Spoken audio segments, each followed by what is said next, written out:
Hey guys, glad to see you on the channel. Today we have another selection of stories that will make you think, and sometimes even horrified. Don't forget to subscribe to not miss the most interesting stories, and put a like if you like this issue. Now make yourselves comfortable, we are about to begin. Today my mom found my strap-on, and now she doesn't want to come to my graduation. It's been over 6 months since my previous post. As you might expect, my mother did not attend my graduation. I would have liked it to end there. But even without showing up, she couldn't leave me alone. Half an hour before the ceremony started, I started getting messages full of insults. She went through my things again and now threatened to send pictures of the intimate items she found to my boyfriend's family. I didn't bother lying to cover up her insanity. The ironic thing is that the first person I told the real reason for her absence was my grandmother, and she wasn't embarrassed at all. Every member of the family was there except her. Tension hung in the air, but I tried not to show my shame. I even joked, "She's the one who's alone now, not me." But it still hurts to look at the pictures from that day.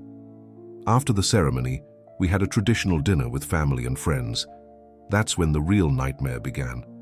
My roommate tried her best to create a light, fun atmosphere, but my mother ruined the whole evening with her tantrums. She sent a message that if I didn't get rid of my stuff tonight, I might as well not even try to cross the threshold of the house.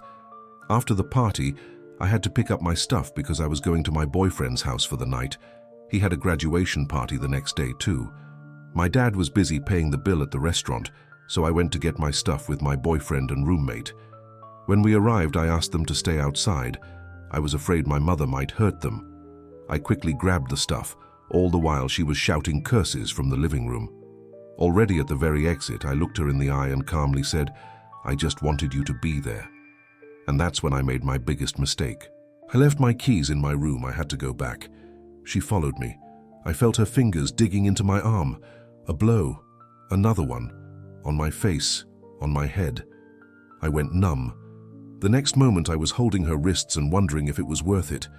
She lashed out, spat in my face and started screaming insults. That I wasn't her daughter, that I was a slut, that soon I'd be fucked by 5 men at once, that I was her biggest disappointment, and that she didn't want me in her life anymore. I felt dizzy. My intuition told me to run. I sprinted out the door. My father was standing on the landing. I couldn't look him in the eye, so I just ran downstairs. I don't remember how I got outside. I was shaking. I couldn't breathe. The boyfriend and the neighbor tried to calm me down. About 10 minutes later, my dad came out. I told him what happened, to which he said, "You better leave." I burst into tears in the car. When we got to the boyfriend's house, I saw in the mirror that I was starting to get bruises near my eye. I was so embarrassed. 3 days later, I came home. It turned out that my mother had moved into my room. She threw all my stuff into the living room, even my curtains. I slept on the couch for a month because I had nowhere else to go. My father did not talk to my mother at first. They communicated only through messages, but soon he got tired of the conflict and took the usual position, neutrality. Moreover, he told me to get rid of some things because he can't live in such chaos, and I just didn't want to sleep in the living room. During my job search, I had my first interview, but unfortunately I was not selected. This was a big disappointment for me because I desperately wanted to become independent. The situation at home only encouraged me to do so. My only hope was my godmother, who suggested I move in with her. I seriously considered it, but my father literally begged me to stay. I didn't understand why. All he did was try to balance my mother and me, pretending to keep the fragile peace.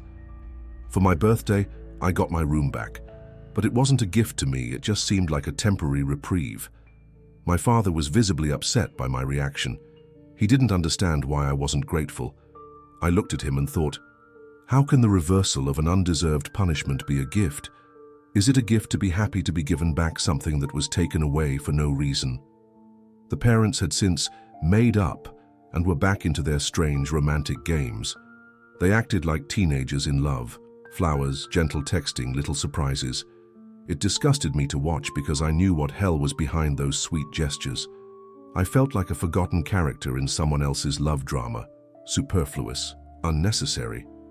My father even told me once, "Your mother is hell when she's angry, but if she loves with all her heart." Those words stuck in my head. Can you really call what she does love? I tried to figure it out. I started reading books about borderline personality disorder, BPD, and I'm almost convinced she has it. Even if she didn't, it did at least go some way to helping me explain her behavior. When I read the stories of people who grew up with parents suffering from the disorder, I recognized myself in them. Their stories resembled mine. Constant emotional swings, crazy love, sudden hatred, blackmail, manipulation. I finally began to realize that my mother wasn't just a violent person. It was like her psyche was torn between extremes, and it didn't make me feel any better. I spent the summer at friends' houses and on prepaid trips. I didn't want to be at home.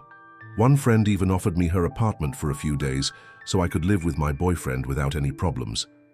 I felt calm in her house, but as soon as I had to come back to reality, fear gripped me again. Things weren't easy at the boyfriend's house either. His parents are very religious, so we couldn't tell them the truth about my mother. They believed in traditional family values and would never understand what I was going through. Moreover, we couldn't even hold hands in front of them, and once I had to sleep in the same bed with his mother. It was humiliating, but I had to put up with it because I had nowhere else to go. One day my father told me that it would be better if I came home less often after school started. He explained that my mother behaved more calmly while I was away, but as soon as she knew I was coming back, she would get nervous again. His words hurt me, but deep down I knew it was really the best option. I'd long ago realized that every time I showed up at the house was a trigger that set off her next emotional explosion. She just couldn't stand my presence. I enrolled in graduate school and decided to pursue a second degree at the same time. I had the funds for my studies, and my father continued to send me small sums of money every month. I received a social scholarship. Financially, I was comfortable, but morally I was not. I felt that I was living in a suspended state, as if I had no right to relax. Every thought of home made me uncomfortable, and I tried not to think about what would happen next. To keep the honeymoon with my mum, my dad bought tickets to Greece. One day he sat down in front of me and said, "Mum and I are going alone." I looked at him and didn't understand why he was saying that to me, as if he was waiting for my approval. I wasn't angry that he didn't take me. I was angry that everything went to her, the expensive gifts, the traveling, the care. Her, not me. Because of her tantrums, I didn't even get a graduation present, a trip to London. It seemed like my dad just decided to spend the money on her. I couldn't escape the thought that in my father's eyes, her pain was always more important than mine. She could do anything and still be in charge. While they vacationed, I had to take care of the dog. When they came back, Mum was beaming and telling me how happy they were. I couldn't listen to her. She talked about everything as if nothing bad had ever happened between us. I hated her mood swings, but strangely enough, after their trip, she started talking to me again as if she had forgotten everything. It seemed like her own emotions were more important to her than reality. I didn't know how to react. I didn't trust her. I hardly ever came home. My parents started giving me clothes, things I didn't need. I realized it was an attempt to buy me, to get me back. A simple apology would have been enough, but they were trying to buy me off. My father even said that deep down he understood my situation, but still continued to go along with my mother. I couldn't blame him. He had been in that trap much longer than I had. One day, Mom got angry again and said, "If you stay with this guy, I won't come to your wedding. I won't visit you in the future." At that moment, I finally realized there was no hope anymore. She would never change, and I would never be able to build a normal relationship with her. From that day on, I decided that I would not let her control me. I would no longer depend on her approval or the love she may never have had. At that moment, I finally realized that it was no longer worth hoping for. Since then, I don't even try to share any stories from my life with my parents. I live with my boyfriend, and he is an important part of my memories. In order to tell my parents anything, I would have to cut him out of my stories, but that seemed unbearably difficult. It would literally force me to tear my life into two halves. Gradually, I realized that it was easier for me not to say anything at all. And they never ask me how I'm doing. We're just drifting apart, and honestly, I don't feel any pain from it. The funny thing is, even though I was a spoiled child growing up, I always had this fear inside of me that I was incompetent and different. I felt that I had problems, but I couldn't explain them. The world seemed too complicated, and I was not prepared enough for it. I was afraid that I would never learn to live the way my peers did. My mom wouldn't let me do even simple household chores, and certainly didn't teach me how to do them. At some point, I just accepted that I didn't know how to take care of myself. But now that I see her once a month and barely talk to her, I'm finally starting to feel like an adult. I wash my own clothes in the dorm, I've learned to cook simple meals, and I'm managing my own life. It sounds corny, but it's been a real eye-opener for me. Recently, I finally made a doctor's appointment to see if I have ADHD. A year ago, I only stuttered about it, but my mother immediately ridiculed me and told me it was just an excuse for being lazy. Gradually, I realized that most of my problems stemmed from my mother. She kept me in a state of perpetual dependence, making sure I remained helpless and then criticizing me for it. This gave her power over me. Moreover, I realized that she was using my slight physical ailment to take on the role of guardian, but it was actually a convenient way to control me. She kept me feeling guilty, bombarded me with her emotions, and forced me to listen to her experiences from my childhood. I had to sit next to her for hours while she talked about her traumas and problems, but as soon as I did something wrong, she would explode. It would happen once a year, and sometimes more often than that. I might not even realize what exactly triggered her next fit of rage. She would just snap and tell me I was a horrible kid. But I wasn't bad. I was a kid, a little scared kid, who had to convince herself that she didn't deserve all this hate. I learned to disengage from reality when she yelled at me or hit me. I shut down to disbelieve her words, to protect myself from her rage. And my father, he never took my side. Never. I don't remember him ever saying, "Stop it, you're overreacting." All he did was stare silently or go into another room. I never heard the word sorry from her. Never. But I remember making cards for her myself, spending hours on them, painting them with tears to beg her forgiveness for things that weren't my fault. I knew it wasn't my fault, but I had to beg for forgiveness to win back her favor. It was my only way to survive around her. The only thing I could control was her mood, and that wasn't always. Now that I keep my distance, I feel calmer than ever. I was always told, "It will get easier when you move out." But I didn't believe it. Now I realize how true that is. I have a sense of control over my own life. I feel like I can breathe. I'm really excited about my studies. I really enjoy my studies and see that I can make progress. When I was writing my diploma, my mother was always criticizing me, saying that I was doing it too slowly, that I was wasting time. These words constrained me, slowed me down, instilled fear.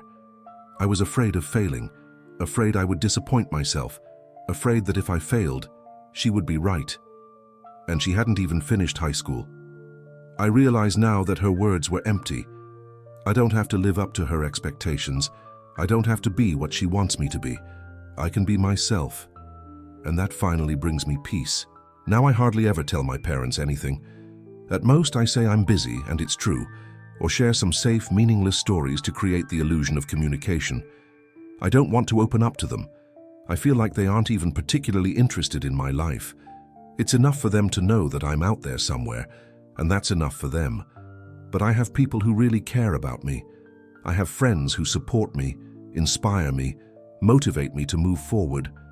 I've realized that I work much better when I get positive feedback rather than constant rebuke. I don't need the negativity that has accompanied me all my life. I need support, and I have it now. My relationship with my boyfriend is strong, and I'm grateful to him for being there for me during the hardest times. The summer was difficult for both of us, but we made it through. Dad is still stuck in this hell. He writes to me from time to time, warning me that my mother has become unpredictable again and advising me not to visit. He himself is afraid of her outbursts, but he doesn't leave. 2 months ago, we had a family trip, and surprisingly, the mother behaved calmly. She spent most of her time in her room watching Korean soap operas instead of participating in family gatherings. Perhaps she felt guilty. After all, it was those relatives who were at my graduation when she ignored the day. I don't know if she thought about it, but her behavior was odd. At the end of the trip, my father told me he was seriously considering divorce. He admitted that she was sucking all the joy out of him, that he was tired of her dramas and perpetual scenes, but I could see he wouldn't do it. He was too attached to her. His words meant nothing. He still had that stupid puppy dog devotion in his eyes, and I was relieved. I realized I wasn't the problem.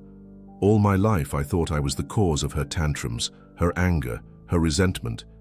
But that's just the way she is. She can always find someone to take it out on, someone to blame, someone to manipulate. It's not my fault. It never was. Now my parents are used to the fact that we don't talk much. They've stopped pressuring me, stopped demanding attention, and that makes me feel better. I no longer feel like I have to prove anything or justify myself to them. This strange live your life has become my salvation. My father still helps me financially.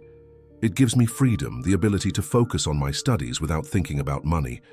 But I know that in the future, I will need to become completely independent. And that's where I'm going. For now, I feel good. I feel safe. I'm free. The story is really heavy, and it touches on many themes: toxic relationships in the family, emotional abuse, and the search for independence and personal boundaries. The main character went through a huge number of trials, but in the end, she was able to find inner freedom.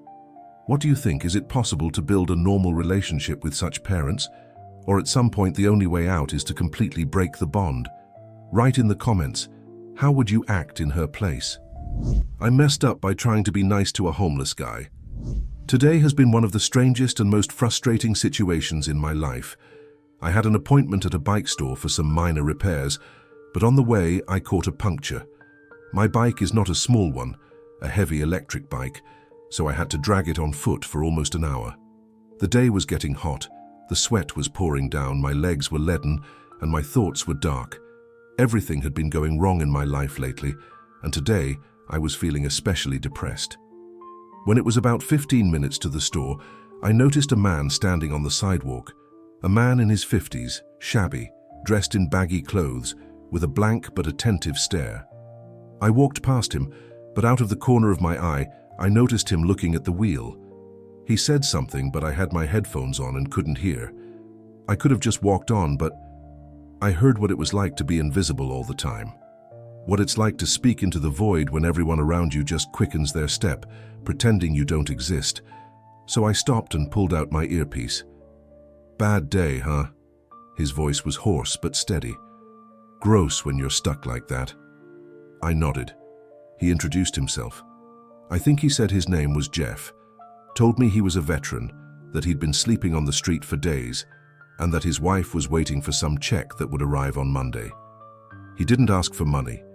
He said he wasn't a beggar, just asked me to buy him some food. I agreed, but said I needed to get to the bike store first. We walked together. He talked a lot, sometimes strangely, about politics, about how the devil was in power. It didn't bother me much. I was too exhausted to argue. One day he guessed I was in college and asked what I was majoring in. On the way out, we passed a group of people and he shouted out loud something like, "You're beautiful," which made them look at each other funny. He even offered to help me push my bike up the hill. It all seemed sincere, as if I was just someone in a difficult situation. But then he started talking about money. I don't know how he brought it up, but at some point we were standing at an ATM near a gas station. He assured me he would write down my number and return the money as soon as his check arrived. I didn't really believe it, but I didn't want to seem cruel. "How much do you need?" I asked. He said, $70. I don't remember the explanation as to why exactly that much. I hesitated, but I kept thinking, I'm having a terrible day, but he's having a worse day. I withdrew $60. The ATM only dispensed 20s. I handed it to him. He took it, but instead of thanking me, he leaned closer. Too close. "Another $20. Please." I froze. His voice sounded not desperate, not embarrassed, but almost greedy. It made me feel uncomfortable. I just wanted to get it over with, so I went to the ATM again. I could feel him standing behind me, waiting, confident. I handed him the last bill and he immediately turned around, just walked away. No thank you, no good luck, nothing. In that moment, I had a feeling of emptiness, like something inside of me was sinking. It wasn't even the money that was important. It was the fact that he didn't even try to maintain the illusion of gratitude. I dragged the bike further, and only then did I realize he probably does this all the time. I'm not a beggar, I'm not asking for money. And then somehow you're still standing at the ATM taking out cash. It was manipulative from the start.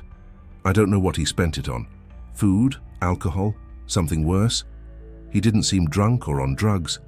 But I realized something else. I won't be able to trust people asking for help anymore. And that's probably the scariest part. Later, sitting in the workshop, I just collapsed in my chair and cried. For the first time in 3 years. It wasn't just a bad day. It was the moment my faith in people broke. All my friends who I told me I was an idiot. Maybe I was. Maybe I just shouldn't have stopped, should have moved on with headphones in my ears, like everyone else. But if that's the case, why am I still in so much pain? Oh guys, this story is really creepy. After all, the worst thing is not loss, but disappointment in people. The question immediately arises, what would you do if you were the main character? Would you have passed it by, or would you have believed it? Write in the comments, how would you react? We'll move on to the next story. I messed up by exposing my co-worker for cheating on his fiancée with my friend. It happened a little over a month ago. Even though things have calmed down at work and I recognize that I made a mistake, there is still a feeling inside that the situation is not completely resolved. I have been working with my co-worker, let's call her Ella, age 25, since 2023. We've always had a good relationship, but really bonded when we started working together in the same classroom. About 6 months ago, we had a new member of staff at our school, Sam, age 27. He was great with the kids, charismatic and personable. I had heard that he was engaged, but I didn't think much of it. A few months later, at a work cocktail party, another co-worker, watching Ella and Sam standing side by side, remarked, "They look so good together. It's like the perfect couple." Surprised, I asked, "Doesn't Sam have a fiancée?" But my colleague confidently replied that it wasn't true. Later, I heard another co-worker talking about Sam again. She too stated that she had never heard of his engagement. After a couple of weeks, Ella and I began to talk about more than just work. I learned more about her life than I ever had before. Her story was full of tragedy, and the more I listened to her, the more I admired her fortitude. However, it became obvious to me that she suffered from severe anxiety, and for good reason. All of our co-workers knew that we were rooting for Ella and Sam's couple. After winter break, Ella unexpectedly confessed to me that she and Sam had been secretly texting and meeting before work for 3 months. She was worried that the school might find out about it. I had no idea that their relationship had gone that far, but I assured her that nothing looked suspicious and that our management was unlikely to crack down hard on such liaisons. But Ella continued to be nervous. She told me that Sam was afraid of the possible consequences, so she didn't want to force things. This made her feel tired, depressed, and tense.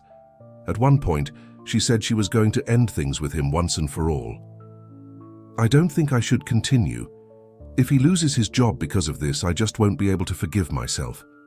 I tried to be supportive and suggested she look into her real motives. Maybe it's just fear. Are you sure you don't have regrets? Ella nodded. She was determined to end this relationship. But soon, when I asked if she had succeeded in breaking up with him, she only grinned. He wouldn't let me do it. Doubts and disturbing rumors. Shortly afterward, one of our co-workers called me in a panic. She had spoken to another co-worker, a man who works for us, along with his wife. The conversation turned to the policy against office romances, and this co-worker, realizing where the conversation was going, asked a direct question herself. "Does this have anything to do with Sam and Ella?" My colleague cautiously replied, "What if it does?" And then he seriously stated that he knew for sure Sam was engaged. Moreover, he had personally spoken to him about it. Now we were faced with a dilemma. Should I tell Ella the truth? I thought she should know, but the other 2 colleagues were against it. They decided not to tell directly, but just to advise Ella to keep her distance because of possible problems at work. But I didn't like this lie to save my life at all. I didn't like this decision, but no matter how much I tried to convince my colleagues to do otherwise, they stood their ground. In the end, I accepted it, and decided not to say anything to Ella. But the very next day, during the weekend, Ella texted me excitedly. She'd asked Sam out on a date and it had gone great. I tried to feign joy, but everything inside me was turning upside down. It was so fake that I just couldn't take it anymore and said, "I don't want to say anything, but you should be careful in this relationship." My words immediately sparked a flurry of questions. "Wait, what? Why did you say that? Did something happen?" I tried to dodge, but she kept pushing. "I'm freaking out. Please tell me I'm just winding myself up and it's okay." Finally, I couldn't take it anymore and told her that we had suspicions but no proof yet. She turned pale. "If it's true, I'll never be able to show my face at work again." She said she would talk to Sam immediately. I felt the ground go from under my feet. I texted my co-worker, confessing that I had blabbed. All I got in response was a sigh and a shrug. I felt really lousy. I had broken my word, and more importantly, I had put Ella in a stressful situation, even though she had enough problems as it was. Later, she wrote again, "I talked to Sam. No, he's not married." This alarmed me, but I held back and replied, "Good for you." On Monday, however, I received an urgent text from a co-worker. "I have news. Need to discuss in person." When we met, she showed me the photos. Sam's wedding registry, with the wedding set for April. A photo of him holding a for sale sign next to a girl, obviously his fiancée. I was seething with anger.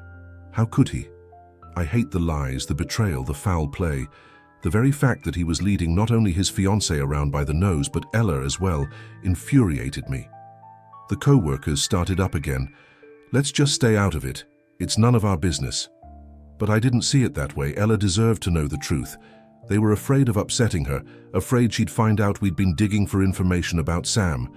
I didn't agree with that, of course, but I still gave in. After the last time my words had sent her into a panic attack, I was afraid of hurting her again. And then Sam came to work. When he walked into our classroom, my blood nearly boiled. I wanted to just stand up and tell him to his face, but I held back. But fate had it differently. When I came out of the restroom, I saw him in the hallway, talking to his student, a new employee he was training. I didn't even think twice, I just headed over to him. "Hey Sam, can I talk to you for a minute?" He turned to me, his apprentice staying behind. The thought flashed through my mind. Should I say this in private? But I'd already gone too far. I took a step forward, looking straight into Sam's eyes. "You know Cass?" He frowned. "Who?"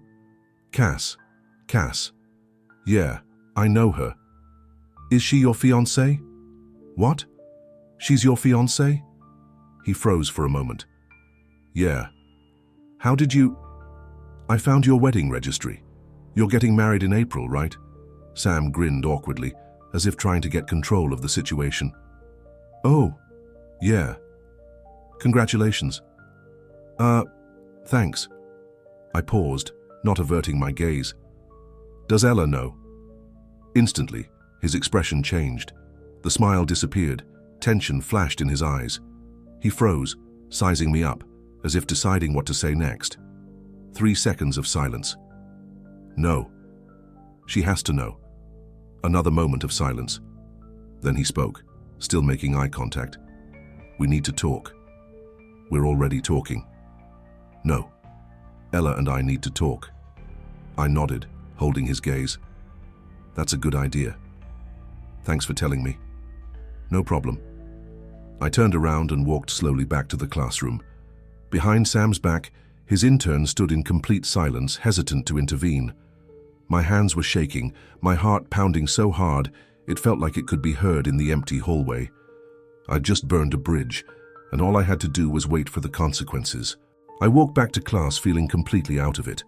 My head isn't thinking straight, and my chest feels heavy, like I can't even realize what I've just done. I look back at co-worker number 2, and she, catching the look on my face, realizes something has happened. I just shake my head. Later, I confess that I talked to Sam, and she literally explodes with emotion, laughing, cheering, excitedly gibbering. Her reaction relaxes me a bit, and when I tell everything to my other co-worker, they both start cheering me on. "You're my hero, you did a great job." But an hour later, Ella comes up to me, clearly nervous. Did you talk to Sam? I freeze, then notice co-worker number 2 behind her. She looks grim. Yeah. Ella gasps, horror in her eyes. What did you say? I try to avoid answering, telling her that she'd be better off hearing everything directly from him. She continues to insist until I, feeling searing shame, admit that I mentioned her name. She abruptly turns around and walks away. All day I feel a heavy lump inside, as if I've been crushed by a pall of guilt. After work, I walk up to her and apologize. I'm not mad at you, she replies. I just wish you hadn't said my name.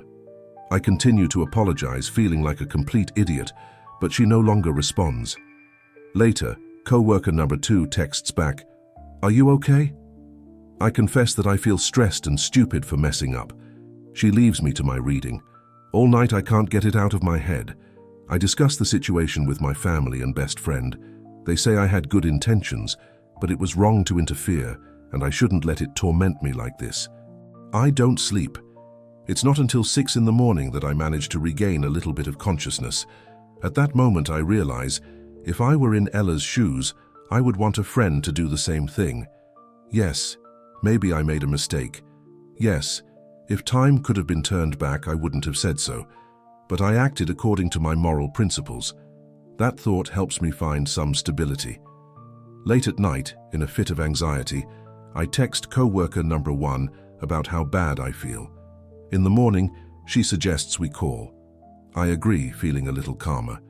But when we talk, she spends 20 minutes talking about her life, how she once messed up a relationship with a friend, how she agonized over it, but then learned an important lesson. After 10 minutes of conversation, it strikes me that she never once asks how I'm feeling. She didn't even mention that she herself was involved in the whole thing. She just used the situation to once again spell out her own conclusions. "Give Ella time," she said. "She'll come to you." I thank her for her support, but after the conversation I feel even more frustrated. No one at work is talking about this. Not that day, not the next day, not a week later. I feel like I've lost 3 friends at once. They don't overtly push me away, but a wall has formed between us. We're all just pretending that nothing happened. But I know they keep discussing it, just without me. A few weeks later, I finally write to Ella, apologizing for overreacting. "I'm not mad," she replies. "And Sam really isn't engaged. He just lied to you because he was confused." Colleague number 1 showed her pictures of Sam with his fiancée. How could she explain that to herself? "I hope you don't treat him badly," Ella adds. I reply that I respect him professionally, but if he's either a cheater or a liar, then as a human being he doesn't deserve my respect. There was no response. That was the end of it.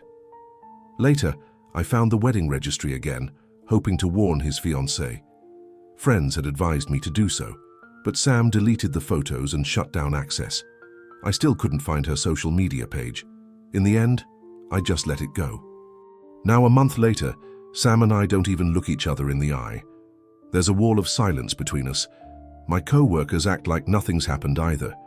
We work together, but conversations are now superficial, strained.